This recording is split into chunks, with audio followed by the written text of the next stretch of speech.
Last class में हमने देख लिया था कि हेटेरोट्रॉपिक न्यूट्रिशन क्या होता है और हेटेरोट्रॉपिक प्लांट्स कितने टाइप के होते हैं। साथ में हमने ये समझा था कि प्लांट के अंदर जो कार्बोहाइड्रेट होता है वो किस फॉर्म में होता है, और साथ में ये भी जाना था कि जो कार्बोहाइड्रेट है उसके अलावा भी बहुत सी चीज़ें क्या होती हैं एक प्लांट के अंदर स्टोर होती हैं, जैसे विटामिन, फैट और साथ में प्रोटीन। जितने भी प्रोटीन स्टोर करने वाले प्लांट्स होते हैं जनरली वो पल्स प्लांट होते हैं। तो उनके लिए क्या ज़रूरत होती है, प्रोटीन बनाने के लिए एक न्यूट्रिएंट की ज़रूरत होती है जिसका नाम क्या होता है, नाइट्रोजन। नाइट्रोजन एक गैस होती है जो एटमॉस्फेयर के अंदर प्रेजेंट होती है। ठीक है, इतनी बात हमें पता चल गई थी ना लास्ट क्लास में। आज की क्लास में हम समझेंगे कि how to replenishing soil nutrients. देखो, रिप्लेनिश का मतलब होता है फिर से भरना, है ना, फिर से भरना। किस क्या भरना, सॉइल के अंदर न्यूट्रिएंट करना, है ना, फिर से। अब न्यूट्रिएंट कम कैसे हो जाते हैं एक सॉइल के अंदर। देखो, जो एग्रीकल्चर करने वाले फार्मर्स होते हैं वो क्या करते हैं, रेगुलर सॉइल के अंदर प्लांट का प्रोडक्शन करते रहते हैं, क्रॉप का प्रोडक्शन करते रहते हैं, जिससे होता क्या है कि एक ही टाइप के जो न्यूट्रिएंट होते हैं वो धीरे धीरे सॉइल से क्या होने लगते हैं, कम होने लगते हैं। क्या होने लगते हैं, कम होने लगते हैं, है ना। तो वो न्यूट्रिएंट कम ना हो इसके लिए हम क्या क्या कर सकते हैं, सॉइल के अंदर वो न्यूट्रिएंट फिर से आ जाए उसके लिए हम कौन कौन से उपाय कर सकते हैं।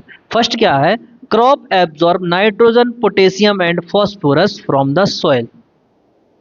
From the from the soil. जो क्रॉप होती है, फसल होती है, वो क्या करती है, एब्जॉर्ब करती है मिट्टी से। क्या क्या एब्जॉर्ब करती है, नाइट्रोजन एब्जॉर्ब करती है, पोटेशियम, फॉस्फोरस। ये क्या होते हैं, न्यूट्रिएंट और मिनरल्स होते हैं। एक प्लांट को ये मिनरल्स और न्यूट्रिएंट कहाँ से मिलते हैं, मिट्टी से मिलते हैं। अगर रेगुलरली क्या हो, प्लांट ये न्यूट्रिएंट को रेगुलर एब्जॉर्ब करता रहे, है ना, तो होगा क्या कि जो मिट्टी है, मिट्टी के अंदर इस टाइप के जितने भी ये न्यूट्रिएंट हैं उनकी क्या हो जाएगी, कमी आ जाएगी। अगर मिट्टी में ये न्यूट्रिएंट की कमी आ जाएगी तो मिट्टी क्या हो जाएगी, अनफर्टाइल हो जाएगी, है ना। तो मिट्टी को अनफर्टाइल होने से बचाने के लिए हमें क्या करना पड़ता है, न्यूट्रिएंट को फिर से रिप्लेनिश्ड करना पड़ता है। उसके लिए हम क्या क्या करते हैं, adding manure and fertiliser. Adding manure और फर्टिलाइजर। देखो, न्यूट्रिएंट मिट्टी के अंदर कम हो गए हैं तो हम क्या करेंगे, मिट्टी के अंदर खाद डालेंगे, है ना। क्या डालेंगे, खाद। तो जो खाद होती है वो टू टाइप की होती है, एक होता है मैन्योर और एक होता है फर्टिलाइजर्स। मैन्योर वो खाद होती है जो नेचुरली बनती है। क्या होती है, नेचुरल बनती है। कैसे, जो काऊ डंग होते हैं, है ना, गाय वगैरह का गोबर होता है, और साथ में जो प्लांट्स के जो पत्तियां वगैरह होती हैं उनका हम क्या करते हैं, एक जगह पर खुले एरिया में क्या करते हैं, ढेर लगा देते हैं, है ना, उनको इकट्ठा करते जाते हैं। जिससे होता क्या है कि थोड़े टाइम बाद वो काऊ डंग है और जो प्लांट की लीफ वगैरह हैं, छोटी छोटी ब्रांचेस हैं, वो क्या होने लगती हैं, डिकम्पोज होने लगती हैं। क्या होने लगती हैं, डिकम्पोज। डिकम्पोज होने के बाद वो क्या बना लेती हैं, मैन्योर बना लेती हैं, है ना, जिसको हम देसी खाद कहते हैं। और उसी मैन्योर को हम क्या करते हैं, फील्ड के अंदर डाल देते हैं। और उस मैन्योर के अंदर न्यूट्रिएंट क्या होते हैं, ज़्यादा होते हैं। तो वो न्यूट्रिएंट कहाँ जाएंगे, मिट्टी के अंदर जाएंगे, और उस मिट्टी के ऊपर हम क्या करेंगे, फिर से फसल उगाएंगे, तो वो न्यूट्रिएंट उस फसल को ग्रोथ करने में हेल्प करेंगे, है ना।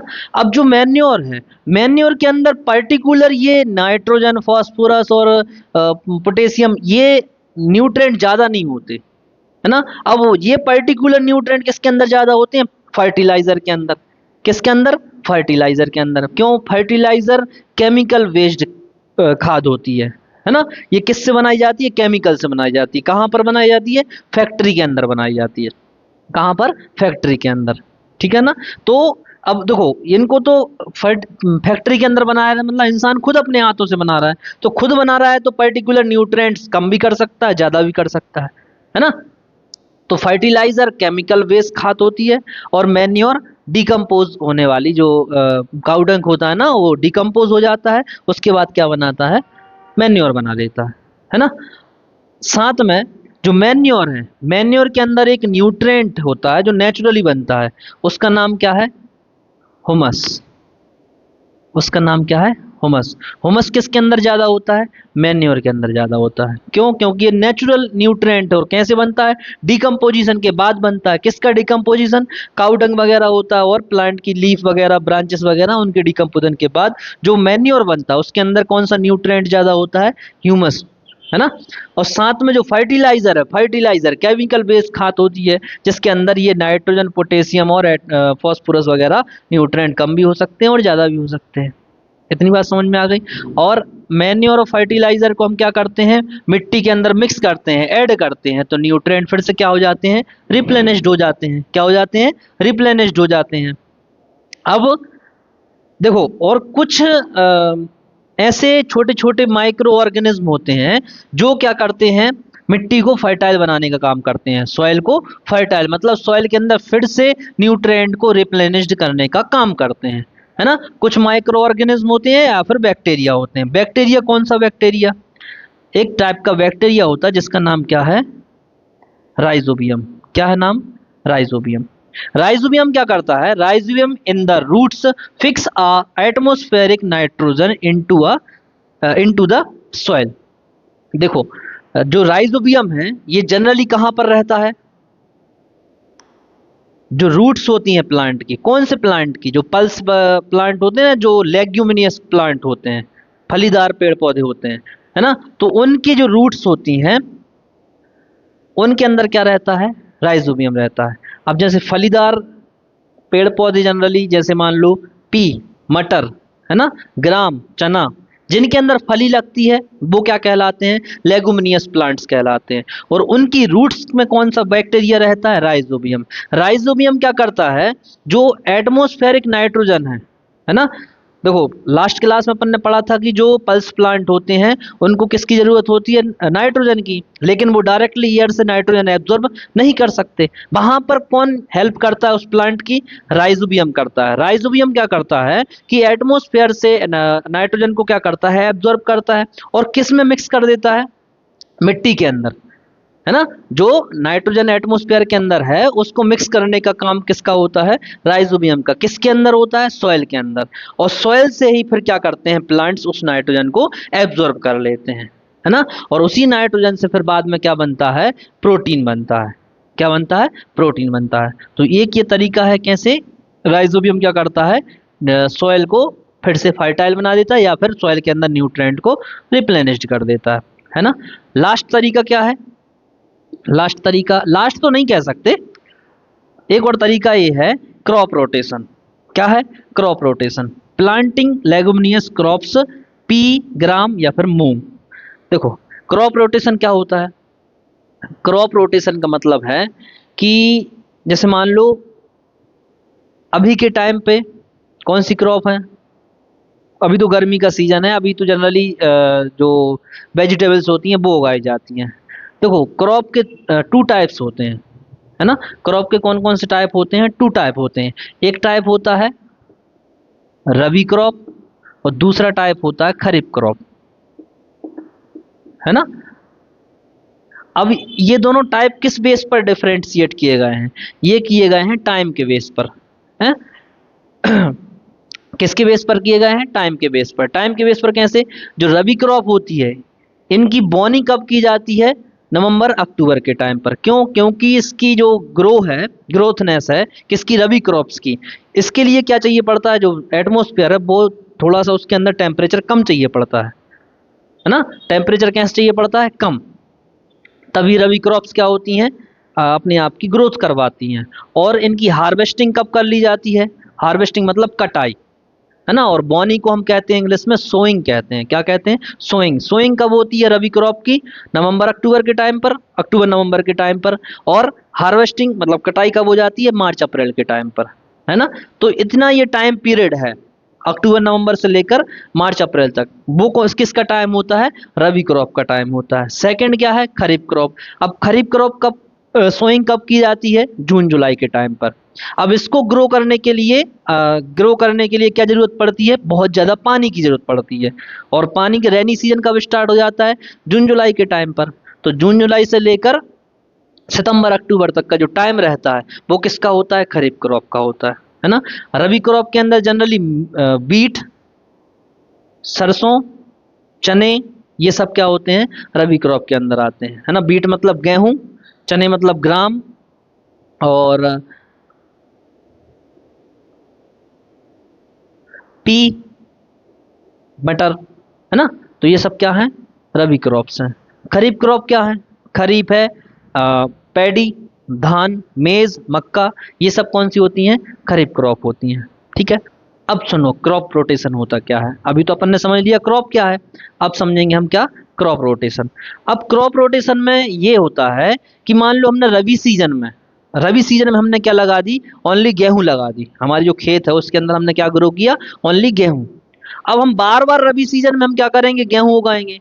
तो होगा क्या कि जो न्यूट्रिएंट है मिट्टी के अंदर, जितने मतलब गेहूं के लिए जो भी न्यूट्रिएंट चाहिए, वो बार बार हम उसको लगा रहे हैं हमारे खेत के अंदर। तो वो उस टाइप के न्यूट्रिएंट क्या हो जाएंगे, कम हो जाएंगे, है ना। उस टाइप के न्यूट्रिएंट क्या हो जाएंगे, कम हो जाएंगे। इसलिए हमें क्या करना है कि रबी सीजन में एक बार गेहूं लगा लेना है ना। और जब सेकंड टाइम हम क्या करेंगे, रबी सीजन के टाइम पर सोइंग करेंगे, बोनी करेंगे, उस टाइम पर हमें क्या करना है, लेगुमिनियस क्रॉप्स लगानी है। लेगुमिनियस क्रॉप मतलब पी, ग्राम, मूंग, जिनके अंदर फली लगती है ना। जो पी होता है मटर, मटर की फली होती है, तो इसलिए हम उसको क्या कहेंगे, लेगुमिनियस प्लांट कहेंगे, है ना।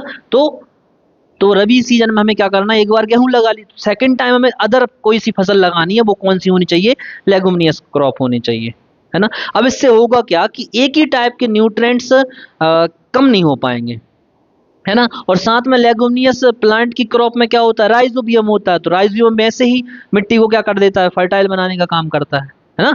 सेकंड, खरीफ क्रॉप पे भी हमें क्या करना है, जैसे मान लो एक बार हमने क्या किया, पैडी लगा ली, पैडी मतलब धान लगा ली।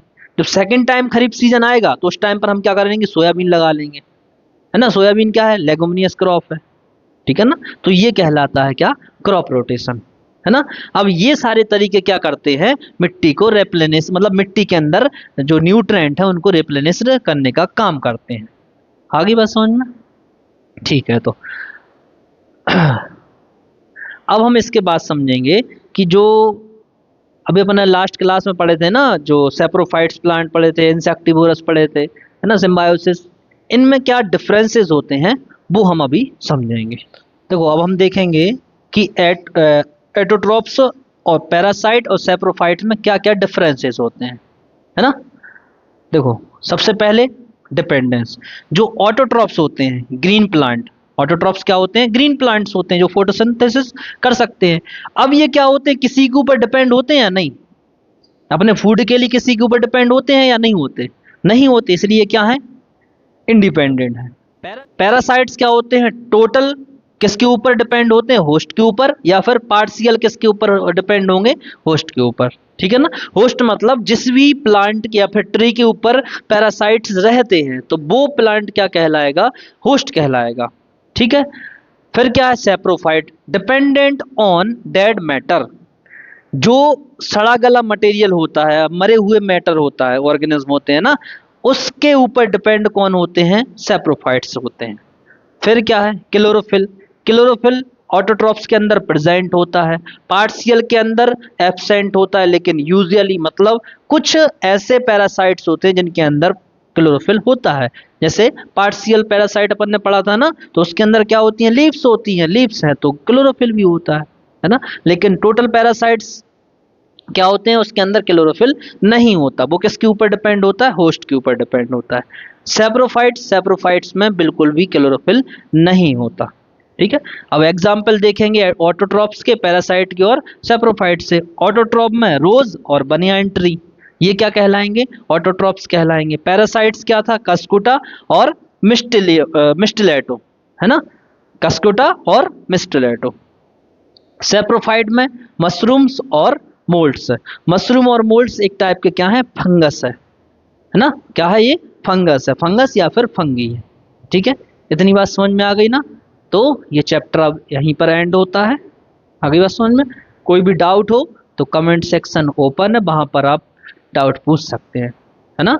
अगर वीडियो पसंद आई हो तो लाइक करें, चैनल को सब्सक्राइब करें, साथ में इस वीडियो को ज़्यादा से ज़्यादा अपने दोस्तों तक शेयर करें, ठीक है।